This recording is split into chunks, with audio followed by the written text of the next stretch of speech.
Merci beaucoup, Monsieur le Président, Madame la Ministre.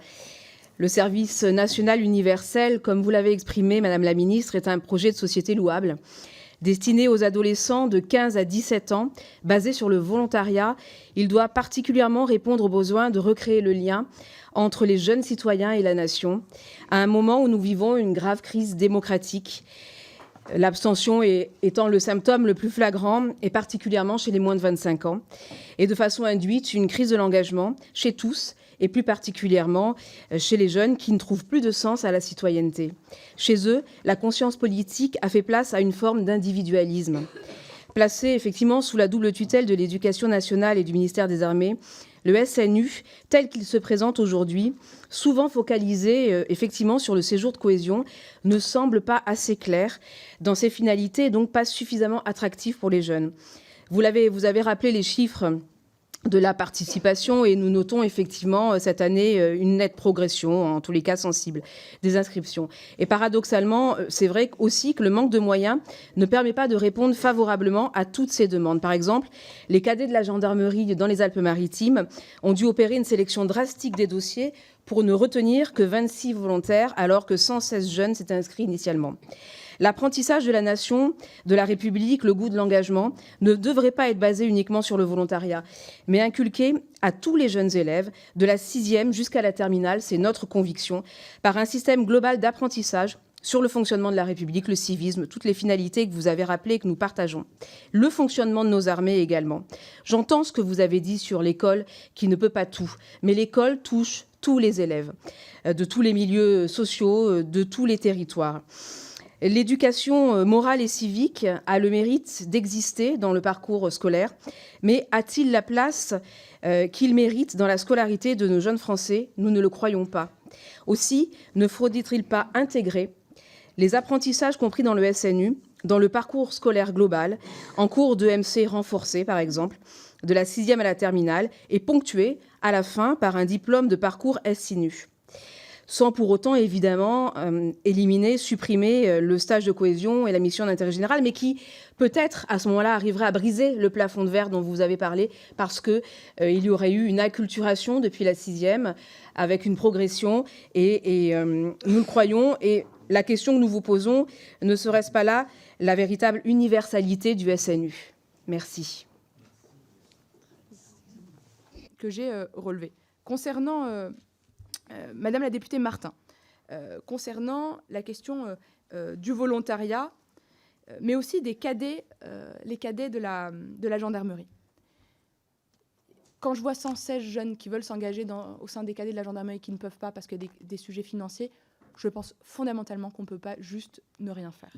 Et donc une des réponses qui a été celle que j'ai proposée à l'époque au général Kim, ça a été de dire, avant qu'il change de fonction, ça a été de dire: aujourd'hui, il y a une association de cadets de gendarmerie par département. Si les associations de cadets de la gendarmerie se fédèrent au sein d'une structure nationale, alors il pourra y avoir une aide nationale qui pourra, par péréquation, donc par redistribution, permettre aux associations départementales de pouvoir accompagner plus de jeunes quand on voit la qualité en fait, de l'accompagnement des cadets. Et ma mission, elle est de permettre à tous ceux qui finalement s'engagent en fait, dans cette transmission du lien, d'avoir les moyens de le faire. Que ce soit les cadets de la gendarmerie, que ce soit les cadets de la police nationale qui sont en train de se développer, en tout cas c'est le début, mais voilà, ça part, que ce soit l'accueil également des cadets de la sécurité civile, et plus largement des jeunes sapeurs-pompiers qui en font partie. Mais après, notre mission, c'est qu'après le séjour de cohésion, eh bien, ils aient envie de continuer, au sein des cadets bien sûr, mais au sein peut-être d'une préparation militaire, pour ceux qui ont envie d'aller vers une activité ou vers un engagement plus militaire, d'où le rappel. Le service national universel n'est pas le service militaire. C'est un séjour où les jeunes sont volontaires, ils sont civils. Il n'y a pas de maniement aux armes. Par contre, oui, il y a une volonté de créer de la mixité. Oui, il y a un point extrêmement assumé pour transmettre les valeurs républicaines, pour les faire vivre, pour donner aussi un goût de patriotisme, leur donner un autre regard sur eux-mêmes parfois, et sur cette grande nation qu'est la nôtre, et ils appartiennent à cette nation. Et malheureusement, tout le monde n'a pas la chance de vivre la force du symbole. Et bien la force du symbole, elle se partage. Et pour ceux qui souhaitent avoir un engagement plus long, plus militaire ou plus civil, il faut leur donner les moyens de les découvrir avant.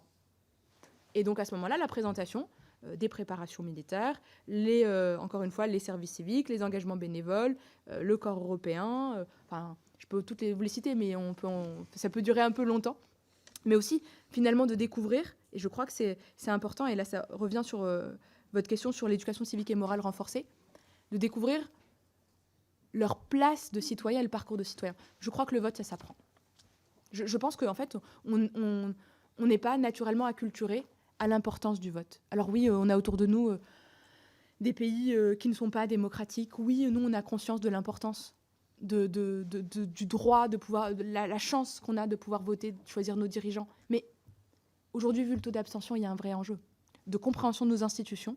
Et ça passe par le renforcement de l'éducation civique et morale. Ça passe aussi par la transformation peut-être du programme lui-même de l'éducation civique et morale, sur un temps plus long, sur la valorisation de ces temps. Et les travaux que nous menons avec le ministre de l'Éducation nationale vont dans ce sens, avec peut-être effectivement un temps de parcours plus long, la reconnaissance des engagements au sein de la démocratie scolaire aussi, ça en fait partie.